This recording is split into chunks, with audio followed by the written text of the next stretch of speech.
Hello, everybody. Happy Tuesday. I hope everyone had a great long weekend for for the Eastern celebrations, and um, I think you all had a wonderful time. Today, as promised, Roberto is here with us again. We keep going on the Spirits book stud, and today he will talk the theme return to spiritual life and plurality of existences. So return to spiritual life and plurality of existence. For those who don't know, if I did the right thing, we are live on Instagram as well. Let me check here. Let me check. Yeah, we are live on Instagram, but there is a problem here because we are not showing our faces, Roberto. Oh, yeah. Yeah, it's just in the middle of Mm. okay. How to fix this? I don't know. Let's keep it this. I don't mind. Okay. First things first. So Roberto, thank you for joining us again. Thank you for FESP to give you this space for Ireland, and it's a pleasure to have you here once more. Thank you, Esteban. Okay. I'm grateful for this opportunity to be here. Okay. Yeah, Carlton, you said you can see on Facebook. Yes, yes. Facebook and YouTube are fine. Just Instagram, I think it's because of the size of the screen. People are not seeing us. But when Roberto will start his explanation, the slide will be captured. So that was the most important thing. I am not important for this, but the slides and the explanation from Roberto is the most important ones. So in order to start, let me do the initial prayer. So I'd like to invite everyone to have a deep breath if you can, if you want, close your eyes, and let's raise our thoughts towards our mentors of your country, your mentors. Ask them to enlighten ourselves, to guide today Roberto in his explanation, and may these words reach those hearts who are suffering from anxiety, suffering from fear, those who are lost. So be it. Amen. Okay, my friend, let me put your deck here. Looks fine. So you you can start, my friend. No problem. Thank you. Okay, thank you, Esteban. Hello, everybody. Uh, Glad to be here with you all again. And we are going to continue our study of the Spiritist book. We are on the second book, book two of this Spiritist book. And last month we talked about the spirits and incarnation of spirits. Today we are going to talk about the disincarnation, right? Which is the return from the corporeal to the spiritual life through death. And also we are talking today about the reincarnation, which is the plurality of existences. Okay, so this is the chapter 3 and 4 of the book 2 of the Spiritist book.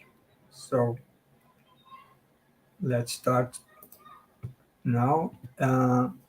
Let's start by talking about the return from the corporeal to the spiritual life. Well, that happens when we die, right? So, what happens to the soul, which means ourselves, right? After death. After death, the soul becomes a spirit again, preserving its individuality through its spirit. So it means that we now, as an incarnate being, we are souls which have our physical body, and we have also an intermediate body, which is the perispirit. And when we die, we live here on earth, our physical body, and we go to the spiritual world with our perispirit. So it means that we always have a kind of a body with us, right? So perispirit is a kind of a subtle body. It's a subtle matter. And what do we take from this world? We take only our memories, our experiences, the knowledge that we got here, the moral advancement that we accomplished here. That go with us. Nothing regarding the material world go with us, right? And then we go with our that's why Kardec says that we go only with our memories and the desire to go to a better world. And such memories that we go with, and Kardec says that it's full of sweetness if we did it well during our incarnation, or full of bitterness if we did bad, right, in our earthly life. And the pure the soul is, the more it will comprehend the futility of what is it has left behind on earth. So it means that if we have enough understanding about the meaning of our lives, when we die, go to the spiritual world, we don't care about what we leave behind, right? Our material beings, our car, our house, our money, nothing of that. It's important to us because it doesn't have any use in the spiritual world. We go, by the other hand, of course, we keep our love to our parents, our friends, which were left behind, right? So these go with us, but nothing related to the material possessions is important to us after death. And how the separation of the soul from the body happens. And the separation of the soul, we ourselves from our body, it's important. It's interesting here that Kardec says that it's not a painful process because uh, we in general we are afraid of dying, right? So that's not a bad thing. It's good because we have the law of conservation. So we try to keep it alive, right? Alive. But then when we die and the separation of the soul from the body happens, as I said, the physical body is left behind when we go to the spiritual world only with our perispirit. And this separation is not a painful process. Um, the spirit even say that the body suffers more during life than at the moment of death. It means that during our life, we have diseases, we have accidents, we have situations where our body suffers. And but at the moment of death, there is no such thing. Why it happened this way? Because in a normal situation, death occurs after some period of sickness. And during this period of sickness, the soul, we as soul, disengages ourselves from little by little from the bonds that attach us to our body. So, and we know from studying spiritism, that the sensation of a pain, for example, is transmitted from our physical body to our mind, or to we as soul, through our perispirit. So the perispirit is the way we feel pain, for example, no? Or pleasure from our body. Well, when we are disengaging with ourselves from our physical body, then such sensations all diminish, right? So it's a logical thing. That's why by the time the soul disengaged entirely from the physical body, well, the soul doesn't feel any pain because it is not connected, attached anymore to the physical body through the perispirit. So that's why that explains why we don't feel pain in at the moment of a death, right? And what happens that for some person, the soul's departure or the spirit's departure is relatively quick, depending, for example, if I'm a person that by understanding, for example, the meaning of our life is that we are immortal spirits, that we are here in this incarnation only to get some experience in order to evolve in intellectual and moral aspects. Then, when we die, we do not take any value to this material world. So that's why our departure is relatively quick, right? By the other hand, if you imagine a people who is strongly attached to the material world, to his body, and pleasure, pain is something very important to him. The material beings, the things that he or she has, is very important. In such case, the departure of the soul is takes much longer because the soul is attached to the material things. So that's the explanation why the departure can be quick or not, right? Depending on the situation.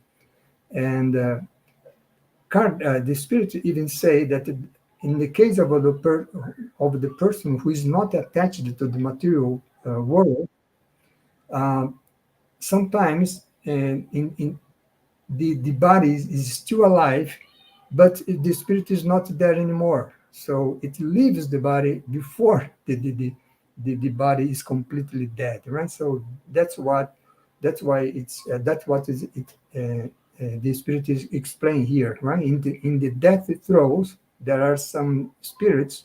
There are some cases where the soul has already left the body, which is has nothing left in it except organic life. It means the heart is beating, right? The blood circulating, but this soul is not, the spirit is not there anymore. So it can happen in this situation. But as I said, is when the guy is not attached to the material world, right? So in this case, we can have this situation. Um, and which kind of sensations the soul experiences at the moment when it realizes that it is in the spiritual world, or in the moment it realizes that it is dead, right? So uh, the spirits say that if it had done evil, it feels ashamed of what it has done. But if it had done good, then um, the opposite sensation it will feel, right? It will feel peace and comfort, right? Because that's something very important. We can do many things here while we are incarnate, but after we die, we do a kind of rememoration, right? What we did in the incarnate, and that put well puts a trigger, a kind of a trigger in our on our conscience, right? If we done well or if we did not do well, right? So that's what happened here. So, and those whom we knew on earth, it means, for example, our friends and health relatives that were gone already before us.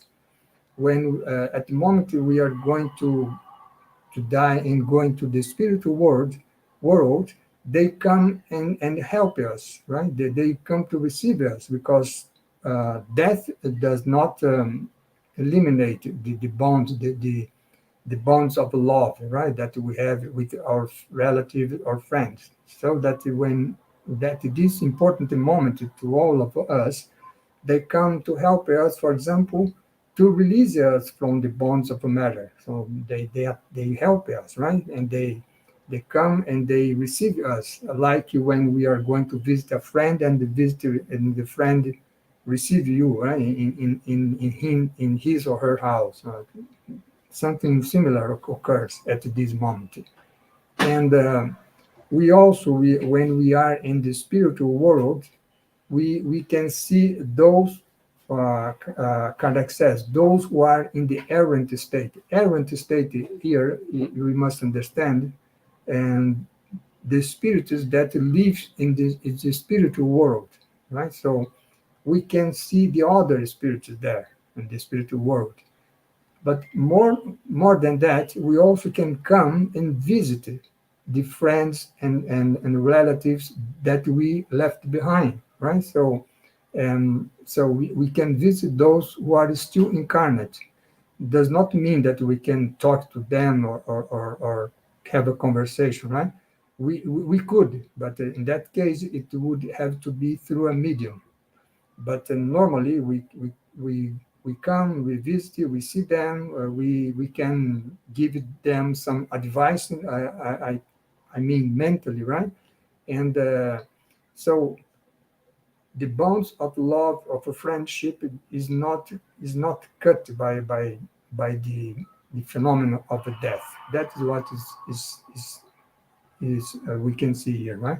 So, but at the moment of death, we get in a kind of a state of a confusion. It's like it happens sometimes when we have a deep sleep, and then sometimes we wake up and we don't know if it is morning or if it is night, if it is afternoon, which day is today, it is Monday, Tuesday. So it takes some time before we can relocate again, right? So that happens in the moment of a death. So that's what is written here, right? So and but those who are already purified, those who understand the situation, are immediately self-aware. It means that, for example, we spiritists, for example, which are aware about the reality of incarnation, disincarnation, reincarnation. So, and well, in our case, probably we will take conscience of our situation soon after we die, right? So soon after we go to the spiritual world. So that's what is written here, and we can compare with the situation of a guy which is totally materialist, right? Who, well, for me, after life there is nothing, right? There is empty, there is not void, total void. So such kind of a person will take more time to realize, right, that after he dies, there is no nothing, right? Nothing, right? So it keeps living in a different situation, but still living, still thinking, still sensing what happening around him or her. So that's the situation here. And what happens in a kind of a violent for example, right? Suppose that the guy dies in a crash accident, for example, right? So in that case, the spirit is surprised and astonished. It does not believe that it is dead, right? It happens it's common this to happen in the spiritist center when we through the medium the spirit of the spirit comes and talks to us and say, for example, well, I was there in the hospital. I was waiting for a surgery. Then I remembered that I was going to the surgery center, and now I'm here.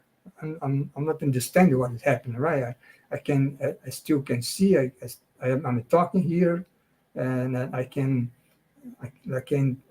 have a sensation of what's happening around me, but it's a different situation. What's happening, right? So the person does not know, still does not know that is dead, right? So in that case, we orient such a spirit, right, in the spirit center. So and the reason it believes that it is still alive is because the spirit continues to think, to see, and hear. So that's the situation here, right? So, and then it goes, for example, to its home and talk to his family, but nobody answer to his question, for example, and he he feels that strange, right? Why the person does not respond to my question, right? So this illusion, Kardec says, lasts until the separation from the body is complete. Because when the soul separates completely from the body, because in violent death, the separation from the spirit, the soul and the perispirit from the body takes more time, like we said, right? So it's gradually, little by little, is detached from the physical body. So that's why the spirit has still the illusion that it is alive, right? So that's the situation here. Now we are going to talk about, well, next month we are going to talk about the spirit life. How is our lives when we are in the spiritual world, after we die? So I can say after we die, or I can say before we are born, right? Because before we are born, before we reincarnate, we were there, right, in the spiritual world. So next month we will see how is our life there. And but now we are going to talk about the reincarnation, right, which is the plurality of existences. So, as soul, we cannot reach perfection in just one corporeal life, right? So that it's impossible to us because perfection takes a longer time. So that's why when we die, we we spend a period of a time in the spiritual world, and it's interesting that there in the spiritual world we still study, we can work, we can have a relationship with the other spirits, and then after some time we reincarnate again, because in order to evolve, we must have the spirit experience of the corporeal life. That's why we are always come back again to the material world through reincarnation, right? So we must submit ourselves to the trial of a new existence, like Kardec says here. And so that after leaving one body through death, we, as I said, we spend some time in the spiritual world, and then we take another body through reincarnation, right, to uh, to be born again on Earth. And we do that many times in order to accomplish our progress. And when we are we leave all our impurities behind, then we don't need to reincarnate anymore. So that is the state of the pure spirit that we saw 2 months ago, right? Pure spirit is a spirit which reaches such a level of perfection that it does not need to reincarnate in dense bodies like this one that we have, right? So it is the case of Jesus, for example. Huh? Sometimes people can think, well, but Jesus reincarnated 2,000 years ago. But that was a special situation because by his love for us, he came, right, to teach us about the law of love. But it didn't, it hadn't any need to reincarnate, right? It reincarnated as a mission, as we say in Spiritism, right? So, because he is a pure spirit. And all spirits are en route toward perfection. And so the title here is the justice of a reincarnation. What is the justice of a reincarnation? It means that all spirits go toward perfection. All, not even one are left behind, right? So that's why we call justice of God in this case, right? God furnished us with the means of accomplishing this perfection through reincarnation, through the trials of corporeal life, right? And then, and if what we cannot do in some incarnation, we can do in the next one, right? So we always have a new a new a new a new, a new experience, right? A new trial. So and that's why if I, for example, I am I'm sad because I still have some imperfection now that I find very difficult to control. I can derive a consoling hope, as Kardec said here, from the doctrine of reincarnation, because I know that in this incarnation I can't control this imperfection I have, but I will have new opportunities in the future, new incarnations where I can get this control that I don't have it today. Right? So that's why reincarnation is a very important thing. If we have that in our mindset, we think it's totally different regarding our corporeal life, right? And we also can we incarnate in different worlds. We don't on this path to our to perfection, on the way to perfection. We do not reincarnate in just one world. It means that we are not going to reach perfection on Earth, right? So, through many incarnations here, we incarnate in different worlds, and not all of so we even may have already lived in other worlds besides Earth. For example, uh, the Earth now, we say, we studied that on the Gospel according to Spiritism. Earth now is a world of trial and expiation, but there is a kind of a world which is inferior, is more inferior than Earth, which is the primitive world. So we may have lived already in some primitive world, and then we came here to Earth, right? So, and in the same way, when we reach the most we can in terms of evolution on Earth, then we can go to a superior world, for example, to a regenerative world or a happy world, right? So we can go to a more advanced world. So that's why we like Jesus said, right? That there are many dwellings in the on the universe, right? And in our Father's house, right? So and it means that there are infinite worlds on around this universe that where we can incarnate according to our level of progress, right? Right? And but a spirit which is on a superior world also can come here to our earth, which is a world of a trial and expiation, or it is still an inferior world, right?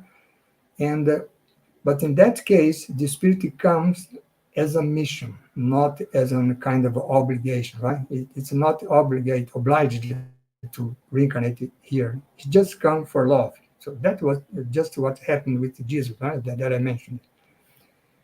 And when people who inhabit different worlds, they have bodies like ours in time in terms of form, for example. Right? Probably most of the body throughout the universe have the form of the human body, but the matter that comprises this body is different according to the world. Mhm. So such bodies may be more material or less according to the degree of purity that the spirit has reached, right? A spirit lives in a happy world, for example, and his body is certainly more subtle than ours, right? Which is very dense. So that's what is saying is said here, right? And uh, the spirits, as the spirits purify themselves, as Kardec says, they can see things through the eyes of their body on that world that we here on Earth can only see through thought, right? So that is, for example, let's suppose when we study mathematics, for example, right? Is very abstract because we deal with the numbers, right? We can't and we can think about geometry, for example, right? So, for example, Descartes, French philosopher, used to say that we can, for example, imagine a triangle, right? Something that has three sides, but we cannot imagine an object that have 1,000 sides. We can only think about that, right? I can think, well, an object that have 1,000 sides, but I cannot imagine in my mind, right? Maybe in such superior worlds, they can see, right, what we just can think. That's the situation here, right? And of course, the purification is directly connected to moral perfection. Right? More purified, the higher the moral perfection, the morally they are. And then selfishness gives way to a fraternal sentiment, as Kardec says. Right? And the less material the body, it's less subject to the torments that disorganized it. Right? Because for example, we in Earth, we have, as I said, during our life we can have many kinds of illness, right? The pandemic, cancer, or even a simple cold. So that's something that causes us pain and discomfort. In such superior worlds, the body are more subtle, so that they don't have this kind of thing, right? Because they don't have an illness like you have here. That's what is being said here. That just to incite us to evolve and in order to go to such superior worlds and don't have the many sufferings that we have here on earth. And the worlds are also subject to the law of progress. As I said, right, we have the primitive world, we have the world of trial and expiation, where evil predominates. Then we have the regenerative world, which is the level where Earth is going now. Now, I mean, for the next centuries, where there is no predomination of evil, although not of good also, right? And then after that, we have the happy world. There, good predominates. And after the happy world, we have this heavenly world. There, well, we have no sign of evil over there, right? So that's the world also have such a law for progress. When we say world, of course, it is the humanity of such a world, right? Because world as a physical thing does not evolve by itself. It evolves according to the humanity which inhabited, right? And this the higher, the more evolved the world, the less material the body are, the more etherealized the spirit also are, right? So and so that when we go from one world to another, we as a spirit, we change our perispirit, Kardec says, right? And but such change is done at a speed faster than lightning, right? So it's just immediately change, right? So that's what happened here. Uh, Now let's talk about progressive transmigration. And here Kardec is saying that the life of spirits follow the same phase as corporeal life. Well, we are born when we have the childhood state, then the adolescent, the youth, adult, the old state, and then we die, right? So the spirits follow the same. As I said, it began to reincarnate in a primitive world and then worked for trial and world to trial and expiation, so on and so forth. The difference is that in the corporeal life, there is a beginning, there is an end, right? And in the life of the spirit, there is a beginning, but there is no end because we are immortal, right? And in our corporeal life, we know that the spirit is we saw that I think last month. The spirit can progress I mean the intellectual moral aspect. It can progress, it can stay stationary, but cannot regress, right? So that in this in we as a spirit, but in our corporeal lives we can kind of a regress, right? Kind of a descend. And that's why, for example, a spirit of a powerful person may, in a new life, come as a humble artisan, or vice versa, right? A humble artisan today can come in the next incarnation as a powerful person because the spirit needs all the kind of experiences. So that's what it happened, right? But just in the corporeal life does not mean that a person who is powerful today in the future will come as humble. The spirit has regressed. No way, right? So it's just on corporally speaking. And because material life, Kardec says, is a kind of a sieve or filter through which we must pass in order to arrive achieve perfection. And what happens to the children after death, right? So the spirit of a child, Kardec says, who dies very young, can be as advanced as that of an adult, or even more, because what the spirit has today is the result of the many lives he had before, right? So it had before. So that's why, for example, we can have a situation where the son, for example, is more evolved than his father, right? Because it brings with him more experience from his past lives. And why a child die in a early age, right? So one of the reasons is because in its former life had been cut short before its due turn. Imagine a people who doesn't take care of his body, right? And then he should live 60 70 years, and then because he does not take care of his body, he has a serious illness and die at 50, for example. So that is 20 years less than what he should have lived, right? In that case, in the next reincarnation, he come and we will live only 20 years to complete that 20 years that was left behind, right? So that's one explanation. Another explanation is because the death of a child is a trial or expiation for the parents, right? So suppose a parent that didn't take care very well for his children in the past, and then we have this kind of a trial, right, in a next incarnation. And but well, the spirit of a child goes to the spiritual world.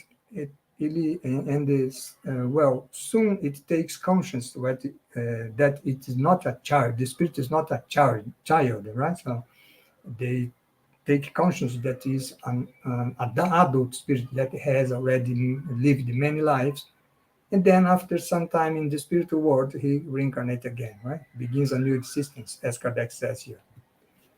And now let's talk a little bit about gender. Well, does spirit has spirits are a male or female? Kardec answer, no way, right? Spirits are not male are not male and female, because sex depends only on the organic composition or on our physical body, right? Love and sympathy among spirits, Kardec explains, are based on the affinity of sentiments and not on the sexual character, right, of the spirit. And also, as I already mentioned before, we as spirit, we have all kind of experiences, and that means that we reincarnate, for example, as men in one life, but we can reincarnate as woman in another life, and vice versa, right? Because we must have all kind of experiences, because each sex, Kardec says, offering us special trials, right? If I reincarnate only as men, as Kardec says, I would know only about what men's experience, right? And that would not be very good for me. So sometime in the future, I must reincarnate as a woman, because then I have another kind of experiences. So that is what is said here, right? So, and now about kinship and affiliation. And parents transmit to his children only animal life, not their soul, right? Not part of their soul, because the soul is indivisible, right? And kinship normally goes back to previous one, because as I reincarnate with my family, we have a kind of affinity, right, among us. So the tendency in the future is to reincarnate together again, right? So that's what is being said here. And but there is it does not mean that we will always reincarnate as family, or always, right? Because there is some situation, Kardec says, the spirit actually say that we may have a neighbor, or we may have a friend, we may have a servant, we have that in the past was part of our family. So that's why we must broaden, the spirit say, the duties of a fraternity. Fraternity is not only to our relatives, but to our friends, to the people who work with us, to the society as a whole, right? So, and that's what is being said here, right? So, attaching ourselves to our family affiliations is more a kind of is founded on pride, Kardec says, that on something that's important, because it is not important, right? What's important is what we do during our life. Physical moral likeness, right? So, do children have the same characteristic, physically and moral, than their parents? Well, physically, yes. Huh? Moral, no, because there are the soul are different, right? The soul from of the children and their parents are different. Um, Moral likeness can sometimes exist between parents because of kinship, right? If I lived already in the past, in a past life with my relative, then I have a moral likeness, because we lived already together before, right? But that's not something that must happen that way. And but what the spirit is emphasize here is that although parents does not transmit moral likeness to their children, and they exert an important function, which is education, right? The parents can influence on their children, and then directing them to the good path, for example, right? By educating them. So that's the important mission of all parents. And last issue that we are going to see today is innate ideas, right? Because we incarnate in many times, we don't lose the knowledge, the moral elevation or not that we get in the past, and we bring all of that as innate ideas, right? So we preserve traces of the perception we had and the knowledge we acquired in our previous lives. A vague memory remains, right? So that explains why, for example, some children we can see, on YouTube, children of 3, 4, 5 years of age, which plays, for example, piano like a professional, right? So where such extraordinary abilities come? Well, come from something that they learn on a past life, right? So they bring that with them. So that's what is being said here, no? The innate ideas. And sometimes the spirit can lose it certain intellectual faculties. In a past life he used that, made a bad use of that, right? And also another thing is that sometimes a faculty may remain dormant because suppose, for example, that now I am a very intellectual person, right? So I develop myself on the intellectual side, but not that much on the moral side. And the next incarnation, though I have all this knowledge by this intellectual development, and I can take that dormant because in the next incarnation I decided to develop my moral side, right? So that's something that can happen.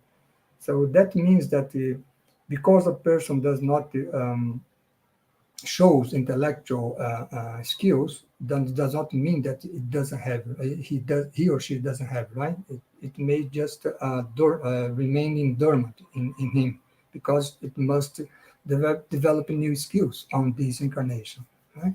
So with this, we conclude our presentation today. So today we talked about the return from the corporeal to the spiritual life, and also through about reincarnation.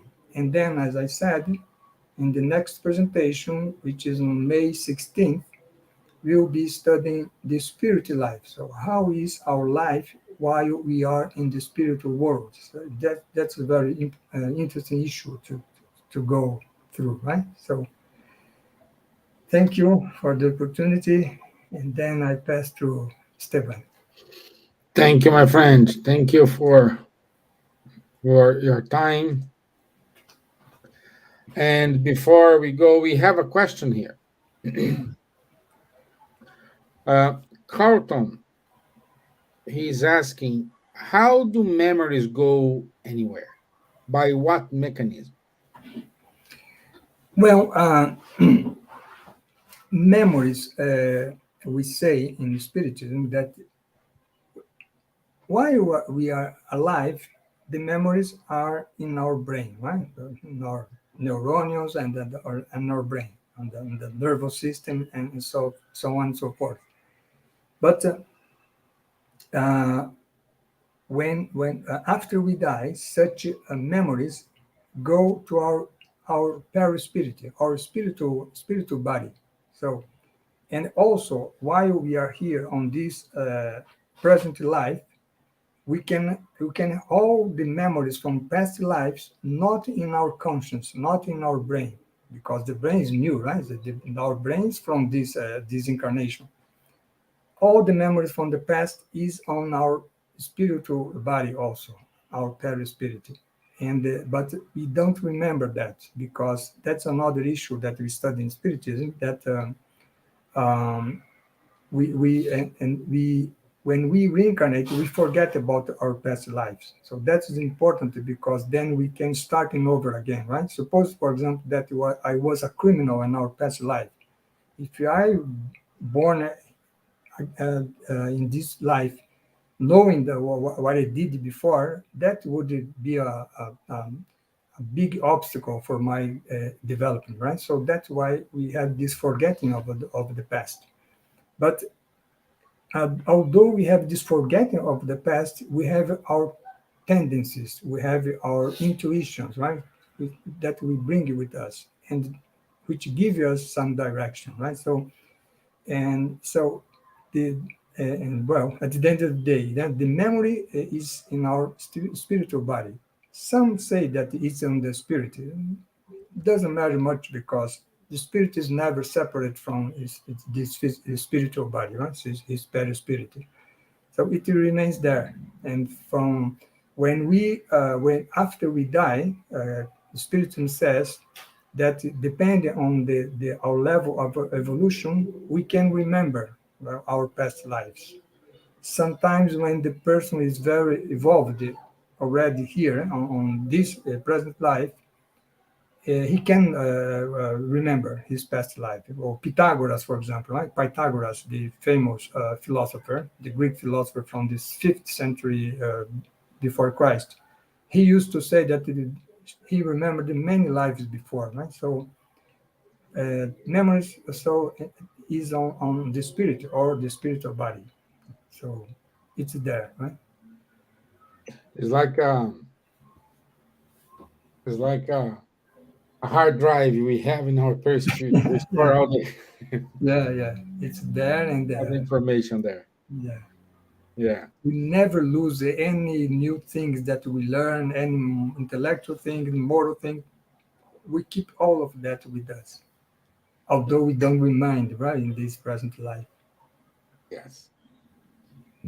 Yes. Good. Good. So, let me see if we have any other question. Leandro is here. I Hey, was Leandro, good to have you here, my friends. Lou VM, thank you as well. Julian is always with us. Yes. Thank you, And Carlton. I think it's the Carlton. first time I see Carlton here. So thank you. Thank you. Good question, Carlton. It's it's it's a it's good to understand to make sure you have your answers. So I think this is it, my friends. No, okay. You want me So to do the final prayer?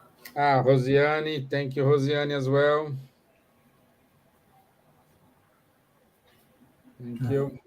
fine. So would you mind to do a final prayer for us?